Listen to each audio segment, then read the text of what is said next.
நாம இன்னைக்கு செவ்வாய் கிரகத்துக்கு ரோவர் அனுப்புற அளவுக்கு டெக்னாலஜில ரொம்ப அபாரமா வளர்ந்துட்டோம். ஆனா நீங்க எங்களுக்கு அனுப்பின இந்த ரிசர்ச் நோட்ஸை படிக்கும்போது ஒரு விஷயம் ரொம்ப ஆச்சரியமா இருந்துச்சு. கண்டிப்பா ரொம்பவே ஒரு முரண்பாடான விஷயம் அது. ஆமா, அதாவது நம்ம மனித மூளை இன்னும் ஒரு ரொம்ப பழைய ஒரு அவுடேட்டட் சாஃப்ட்வேர்ல தான் ஓடிட்டு இருக்குன்னு தோணுது. ஒரு குடும்பத்துல பெண் குழந்தை பிறந்தா ஏதோ பெரிய இழப்பு நடந்த மாதிரி ஒரு விதமான ஏமாற்றமும் வருத்தமும் அடைகிற மனநிலை பல இடங்கள்ல இன்னமும் இருக்கு. உண்மைதான். இது இன்னைக்கு நேத்து ஆரம்பிச்ச விஷயம் இல்ல. கரெக்ட். இந்த டீப் டைப் பகுதியில நாம இன்னைக்கு அலச போற விஷயம் இந்த ஆண் குழந்தை மீதான மோகம், அதாவது சன் ப்ரிஃபரன்ஸ் பத்தி தான். சமூகம் எவ்வளவோ நவீனமா மாறினாலும் இந்த அவுடேட்டட் சாஃப்ட்வேர் ஏன் இன்னும் நம்ம மூளைக்குள்ளேயே உட்காந்துட்டு இருக்கு அப்படிங்கறது தான் இன்னைக்கு நாம டீகோட் பண்ண போறோம். இந்த விவாதம் ரொம்ப அவசியமானது. ஏன்னா நீங்க ஷேர் பண்ணிருக்கிற அந்த ஆதாரங்கள்ல ஒரு விஷயத்த ரொம்ப தெளிவா சொல்லிருக்காங்க. ஆமா, அதுல நிறைய டேட்டா கொடுத்திருக்காங்க. எக்ஸாக்ட்லி. இது ஏதோ ஒரு வீட்ல நடக்கிற தனிப்பட்ட குடும்ப பிரச்சனை கிடையாது. இது ஒட்டுமொத்த சமூக கட்டமைப்பையே பாதிக்கிற ஒரு பெரிய சங்கிலி தொடர். ஒரு செயின் ரியாக்ஷன் மாதிரி சொல்றீங்க. ஆமா. இந்த மனநிலைக்கு பின்னாடி இருக்கிற உண்மையான காரணங்கள் என்ன, இது எப்படி நமக்கு தெரியாமலேயே நம்ம சமூகத்தோட ஆணிவேர அறுத்துட்டு இருக்கு அப்படிங்கறத நாம ஒரு சமூகவியல் கண்ணோட்டத்துல புரிஞ்சுக்க முயற்சி பண்ண போறோம். அந்த சமூகவியல் கண்ணோட்டத்திலிருந்தே ஆரம்பிக்கலாம்னு நினைக்கிறேன். இந்த அவுடேட்டட் சாஃப்ட்வேர் எங்கிருந்து இன்ஸ்டால் ஆச்சுன்னு நம்ம கொஞ்சம் பின்னோக்கி பார்க்க வேண்டியிருக்கு. கண்டிப்பா வரலாறு ரொம்ப முக்கியம் இங்க. அதாவது ஒரு குடும்பத்தை நடத்துறதுக்கும் அந்த குடும்ப பெயரை தொடர்ந்து எடுத்து செல்வதற்கும் ஆண் குழந்தை தான் ஒரே வழிங்கிற ஒரு எழுதப்படாத சட்டம் இருந்திருக்கு. இது எப்படி இவ்ளோ ஸ்ட்ராங்கா மக்கள் மனசுல பதிஞ்சது? பாத்தீங்கன்னா இது ஒரு காலத்துல மனிதர்களோட பிழைப்புவாதத்தோட, அதாவது சர்வைவலோட ஒரு பகுதியா இருந்திருக்கலாம். சர்வைவல் ரீசனா இருந்திருக்கு. ஆமா, நாம விவசாயம், உடல் உழைப்பு சார்ந்த ஒரு சமூகமா இருந்தப்போ அந்த உழைப்புக்கு ஆண் உடல் அமைப்பு அதிகமா தேவைப்பட்டிருக்கலாம். ஆனா காலப்போக்குல என்ன ஆச்சுன்னா அதுவே ஒரு சமூக மரபா மாறிடுச்சு, ஒரு வழக்கமாவே மாறிடுச்சுன்னு சொல்றீங்க. கரெக்ட். ஆண் குழந்தை தான் குடும்பத்தோட அடையாளம் அப்படிங்கிற அந்த நம்பிக்கை வெறும் ஒரு சடங்கா மட்டும் நிக்கல, அது மெதுவா ஒரு பொருளாதார கணக்காவும் மாற ஆரம்பிச்சது. ஆமா, அந்த பொருளாதார கணக்கு தான் இங்க ரொம்ப ரொம்ப முக்கியம். அந்த ரெஃபரன்ஸ்ல படிக்கும்போது எனக்கே ரொம்ப அதிர்ச்சியா இருந்துச்சு. இன்னைக்கும் பல குடும்பங்கள் ஆண் குழந்தைய தங்களோட எதிர்காலத்துக்கான ஒரு ஆதரவாகவும் பெண் குழந்தைய ஒரு செலவாகவும் பாக்குறாங்க. அது ஒரு ரொம்ப மோசமான மைண்ட் செட். நிச்சயமா. குறிப்பா அந்த வரதட்சணை மனநிலை அப்படிங்கிறது பெண் குழந்தைகளை ஒரு பெரிய சுமையா மாத்திடுச்சு. ஆனா இங்க எனக்கு சுத்தமா புரியாத ஒரு விஷயம் இருக்கு. தர்க்க ரீதியா யோசிச்சு பாருங்களேன். சொல்லுங்க. இன்னைக்கு பொண்ணுங்க ஆம்பளைங்களுக்கு நிகரா படிக்கிறாங்க, ஈக்குவலா வேலைக்கு போறாங்க. சொல்ல போனா பல வீடுகள்ல குடும்பத்தோட மொத்த பொருளாதாரத்தையும் பெண்கள் தான் சுமக்குறாங்க. உண்மைதான், பல வீடுகள்ல அதுதான் நிலைமை. அப்படி இருக்கும்போது இந்த ஆண்ணா சொத்து பெண்ணா சுமை அப்படிங்கிற இந்த தவறான லாஜிக் ஏன் இன்னும் மக்கள் கிட்ட உடையல? எனக்கு இது சுத்தமா புரியல. இது ரொம்ப ஆழமான ஒரு முரண்பாடு. நீங்க சொல்ற மாதிரி பொருளாதாரம் இப்ப தலைகீழா மாறிடுச்சு. பெண்கள் தங்களை எல்லா இடங்கள்லயும் நிரூபிச்சிட்டாங்க. ஆனா மனிதர்களோட ஆழ் மனசுல பதிஞ்சிருக்கிற நம்பிக்கைகள் இருக்கு, அந்த பழைய நம்பிக்கைகள். ஆமா, அது மாறுறதுக்கு பொருளாதார மாற்றத்தை விட பல மடங்கு அதிக காலம் எடுக்கும். இத நாம ஒரு தவறான பழைய நம்பிக்கை அப்படின்னு தான் புரிஞ்சுக்கணும். ஒரு ஃபால்ஸ் பிலீஃப். எக்ஸாக்ட்லி. பல 100 வருஷங்களா பொண்ணுனா கல்யாணம் பண்ணி வேற வீட்டுக்கு போயிடுவா, பையன்தான் கடைசி வரைக்கும் நம்ம காப்பாத்துவான் அப்படின்னு மூளையில ஏத்தி வைக்கப்பட்ட ஒரு விஷயம் வெறும் 20-30 வருஷ பொருளாதார வளர்ச்சியால உடனே அழிஞ்சிடாது. அப்போ அந்த கண்டிஷனிங் இன்னும் இருக்கு. ஆமா, நிதர்சனமான உண்மைக்கும் மக்கள் மனசுக்குள்ள இருக்கிற அந்த பழைய கண்டிஷனிங்கும் இடையில இருக்கிற இந்த இடைவெளி தான் இந்த பிரச்சனை இன்னும் தொடர காரணம். அப்போ பொண்ணுங்க எவ்வளவுதான் சம்பாதிச்சாலும் சமூகத்தோட பார்வையில அவங்க இன்னும் அந்த பழைய சுமைங்கிற ஃப்ரேம்குள்ளே தான் அடைக்கப்படுறாங்கன்னு சொல்றீங்க. கஷ்டமா இருந்தாலும் அதுதான் உண்மை. இது ஏத்துக்கவே ரொம்ப கஷ்டமா இருக்கு. சரி, இது வெறும் பொருளாதாரம் சார்ந்த விஷயம் மட்டும்தானா? கண்டிப்பா இல்ல. நீங்க கொடுத்த அந்த ரிசர்ச்ல இன்னொரு ரொம்ப சென்சிட்டிவான பாயிண்ட் இருக்கு. அந்த பாதுகாப்பு சம்பந்தமான பாயிண்ட் தானே? ஆமா, அதேதான். அதுதான் பயம். பல பெற்றோர்கள் பெண் குழந்தைகளை தவிர்க்கிறதுக்கு சமூகத்துல பெண்களுக்கு இருக்கிற பாதுகாப்பு பிரச்சனைகள் மற்றும் துன்புறுத்தல்கள் மேல இருக்கிற பயம் ஒரு முக்கிய காரணம்னு சொல்லப்படுது. இதை விட ஒரு பிற்போக்குத்தனமான அணுகுமுறை வேற எதுவும் இருக்க முடியாது. கொஞ்சம் யோசிச்சு பாருங்க. ஒரு சமூகமா நாம தான் பெண் குழந்தைகளுக்கு பாதுகாப்பான ஒரு சூழலை உருவாக்க தவறிட்டோம். அதாவது தவறு சமூகத்தின் மேல இருக்கு. கரெக்ட். தப்பு நம்ம மேலதான் இருக்கு. ஆனா அந்த தவறு சரி செய்யறதுக்கு பதிலா ஒரு பெண் குழந்தை பிறக்கிறதையே தவிர்க்க நினைக்கிறது எப்படி ஒரு தீர்வாகும்? இது ரோட்ல ஆக்சிடென்ட் நடக்குதுன்னு பயந்து வண்டி ஓட்டுறதே நிறுத்துறதுக்கு சமம் கிடையாது. அப்புறம் இது ரோடே வேண்டான்னு சொல்றதுக்கு சமம். குறிப்பா கிராமப்புறங்கள்ல இந்த பாலின சமத்துவம் பத்தின விழிப்புணர்வு ரொம்பவே குறைவு. ஆமா, அங்க இன்னும் பழைய பழக்க வழக்கங்கள் அதிகமா இருக்கு. அங்கெல்லாம் இந்த பாதுகாப்பு பயம் இன்னும் மோசமான முடிவுகளை எடுக்க வைக்குது. அந்த பழைய பழக்க வழக்கங்கள் ஒரு பக்கம் இருக்கட்டும், இந்த நோட்ஸ்ல என்னை கொஞ்சம் கோவப்படுத்தின இன்னொரு விஷயம் இருக்கு. என்ன விஷயம் அது? சுத்தி இருக்கிறவங்க கொடுக்கிற அழுத்தம். இது எனக்கு எப்படின்னு தோணுதுன்னா, ஒரு கண்ணுக்கு தெரியாத கனமான மூட்டை மாதிரி இருக்கு. Invisible bag, correct. ஆமா, அதாவது ஒரு அப்பா அம்மா தங்களுக்கு பெண் குழந்தை பிறந்திருக்குன்னு சந்தோஷமா அதை ஏத்துக்கிட்டானோ இந்த சமூகம் அவங்கள நிம்மதியா விட மாட்டேங்குது. ஆமா, சொந்தக்காரங்க கேள்விகள் கேட்பாங்க. அதேதான், உறவினர்கள் என்ன ஆண் குழந்தை இல்லையா, அடுத்து ஒரு பையனை பெத்துக்கோங்க அப்படின்னு கேட்டு அந்த பெற்றோர்களோட முதுகுல ஒரு தேவையற்ற கண்ணுக்கு தெரியாத பாரத்தை ஏத்தி வச்சிடுறாங்க. இந்த சோஷியல் பிரஷர் ரொம்பவே டாக்ஸிக் இல்லையா? அந்த பிரஷர் ஏற்படுத்துற உளவியல் பாதிப்பு ரொம்ப பெருசு. நீங்க சொல்ற அந்த கண்ணுக்கு தெரியாத மூட்டை இருக்குல்ல, அது நாளடைவுல பெற்றோர்களோட மனநிலையே மாட்டிடுது. எப்படின்னு சொல்றீங்க? அவங்களே நம்ப ஆரம்பிச்சிருவாங்களா? ஆமா, பல நேரங்கள்ல அவங்க பெண் குழந்தை வேண்டான்னு நினைக்கிறதுக்கு காரணம் அவங்களுடைய சொந்த விருப்பம் கிடையாது. சமூகம் நம்ம மரியாதை குறைவா நடத்திடுமோ அப்படிங்கிற அந்த பயம்தான். ஓ, சோஷியல் ஸ்டேட்டஸ் குறைஞ்சிடும் பயப்படுறாங்க. எக்ஸாக்ட்லி. உனக்கு ஆண் குழந்தை இல்ல, அதனால உன் குடும்பம் முழுமை அடையல அப்படின்னு மறைமுகமா உணர்த்துற இந்த சமூக தாக்குதல் தான் அந்த அவுடேட்டட் சாஃப்ட்வேரை திரும்ப திரும்ப அப்டேட் ஆக விடாம தடுத்து நிறுத்துது. ஆனா ஒரு நிமிஷம், நான் இங்க உங்களை குறுக்கிடுறேன்.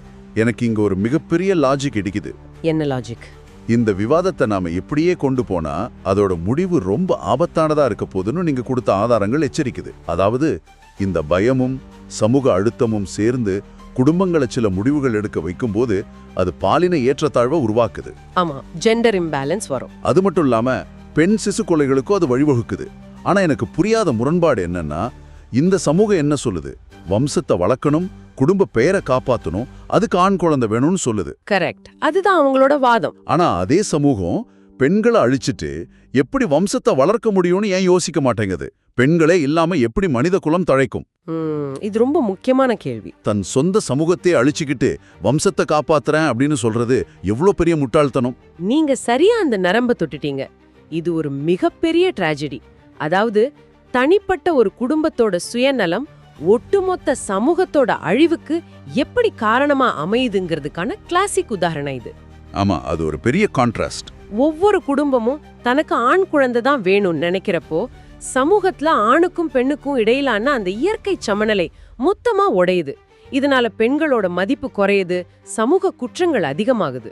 அதாவது பேலன்ஸ் மொத்தமா போயிடுது. ஆமா, அந்த செடியை வளர்க்கணும்னு ஆசைப்பட்டுக்கிட்டு செடிக்கு தண்ணீர் வர்ற ஊற்றியே அடைக்கிற மாதிரியான ஒரு குருட்டுத்தனமான மோகம்தான் இது.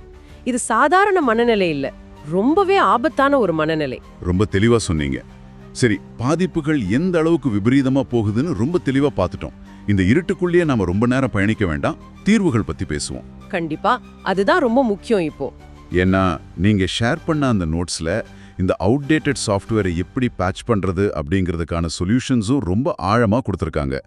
அதுல முதல் பாயிண்ட் விழிப்புணர்வு மற்றும் கல்வி. ஆமா, எஜுகேஷன் தான் ஃபர்ஸ்ட் ஸ்டெப். ஆனா சும்மா ஸ்கூல்ல போய் பாடப்புத்தகத்தை மனப்பாடம் பண்ற கல்வி கிடையாது. பாலின சமத்துவ கல்வி ரொம்ப முக்கியம்னு சொல்றாங்க. ஆமா, கல்வி அப்படிங்கிறது இங்க ஒரு டூல்.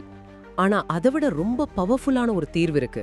அதுதான் பெண்களுக்கு அதிகாரம் அளித்தல், விமென் எம்பவர்மெண்ட். ஓ, அது பத்தி கொஞ்சம் சொல்லுங்க. இத நாம வெறும் ஒரு வார்த்தையா கடந்து போக கூடாது.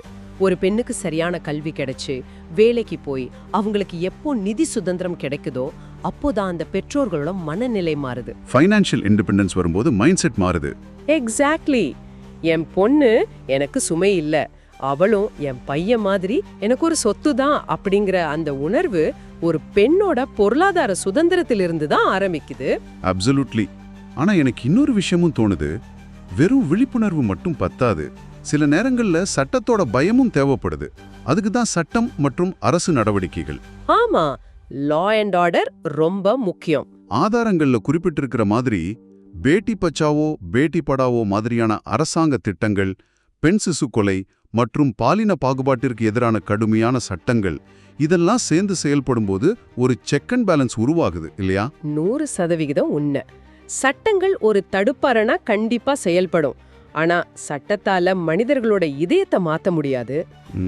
மனசு மாறணும். கரெக்ட். அத மாத்தணும்னா நம்ம முன்னாடி பேசணுமே அந்த கண்ணுக்கு தெரியாத மூட்டை. ஆமா, அந்த சோஷியல் பிரஷர்.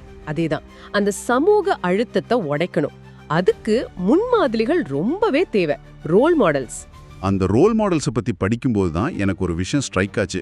இதை நான் ஒரு இருட்டறையில திடீர்னு லைட் போடுறதுக்கு ஒப்பிட விரும்புறேன். அட, நல்ல அனாலஜியா இருக்கே, சொல்லுங்க. அதாவது பெண் குழந்தை ஒரு சுமை அப்படிங்கிற ஒரு பெரிய இருட்டு அந்த அறையில இருக்கு. ஆனா ஒரு பெண் வந்து ஐஏஎஸ் அதிகாரியாகவோ ஒரு பெரிய கம்பெனியோட சிஇஓவாகவோ இல்ல ஒரு பெரிய மருத்துவராகவோ சாதிச்சு நிக்கும்போது அந்த அறையில ஒரு பெரிய லைட் எரியுது. ஆமா, ஒரு வெளிச்சம் வருது. அவங்க சாதிக்கிறத பார்க்குற ஒவ்வொரு பெற்றோருக்கும் அந்த இருட்டு விலகி எம் பொண்ணாலையும் இப்படி ஆக முடியும் அப்படிங்கிற வெளிச்சம் கிடைக்குது. அந்த வெளிச்சம் தான் நம்ம சமூகத்தோட அடுத்த கட்ட நகர்வு. ஒரு சட்டமோ இல்ல ஒரு பாட புத்தகமோ தனியா இந்த மாற்றத்தை கொண்டு வந்துட முடியாது. 3 சேர்ந்து ஒர்க் ஆகணும். கரெக்ட்.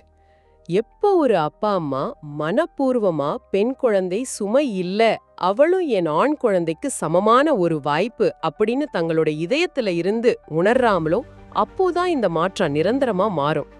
ஆமா, அதுதான் உண்மையான மாற்றம். அரசு திட்டங்கள், கல்வி, நீங்க சொன்ன அந்த ரோல் மாடல்ஸ், இது 3 சேர்ந்து வேலை செய்யும் போதுதான் நம்ம மூளையில இருக்கிற அந்த பழைய சாஃப்ட்வேர் முழுமையா அன்இன்ஸ்டால் ஆடி புது சாஃப்ட்வேர் அப்டேட் ஆகும். ரொம்ப அழகா அதை கனெக்ட் பண்ணீங்க. அப்போ நாம இன்னைக்கு விவாதிச்ச இந்த எல்லா ஆதாரங்களையும் ரிசர்ச் நோட்ஸையும் ஒட்டுமொத்தமா சுருக்கி பார்த்தா நாம புரிஞ்சுக்க வேண்டிய அந்த உண்மையான உண்மை ஒண்ணுதான். ஆமா, இயற்கைக்கு ஆணும் ஒண்ணுதான், பெண்ணும் ஒண்ணுதான், 2 பேருமே சமம். நீங்க ஷேர் பண்ண அந்த நோட்ஸ்ல இருந்த ஒரு வரி என்ன ரொம்பவே பாதிச்சது. எந்த வரி? குழந்தை முக்கியம், பாலினம் இல்லை. நீங்க அதை ஒரு உயிர் பரிணாமமா பாருங்களே ஒழிய அது ஆனா பெண்ணா அப்படின்னு அதோட மதிப்பை தீர்மானிக்க கூடாது. அதுதான் நிதர்சனம். ஆனா நாம நம்பிக்கை இழக்க வேண்டியதில்லை. நீங்க சுத்தி பாத்தீங்கன்னா சமூகத்துல மனநிலை மெதுவா மாறிட்டு வர்றத நம்ம பார்க்க முடியுது. இப்பெல்லாம் நிறைய மாற்றம் தெரியுது. ஆமா, நிறைய இளைய தலைமுறை பெற்றோர்கள் பெண் குழந்தைய கொண்டாடுறாங்க.